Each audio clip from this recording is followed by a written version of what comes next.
আবার ব্যর্থ হলো নাজমুল হোসেন শান্তর ব্যাটিং।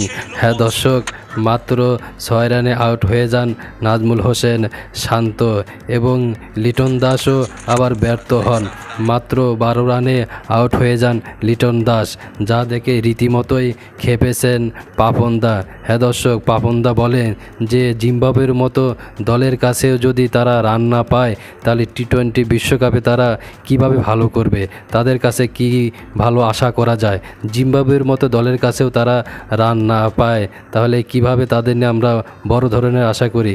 তারা যদি খেলতে না পারে প্রয়োজন হলে খেলা ছেড়ে দিক, না হলে রান দলে থাকতে হলে ভালো পারফরমেন্স করেই থাকতে হবে।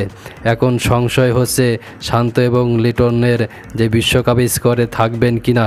পাপনদা যে হারে খেপেছে, প্রিয় দর্শক এখন আপনারাই বলেন লিটন দাস এবং শান্ত কি বিশ্বকাপের স্কোরে থাকবে? কমেন্ট করে কমেন্ট বক্সে জানিয়ে যাবেন। ধন্যবাদ।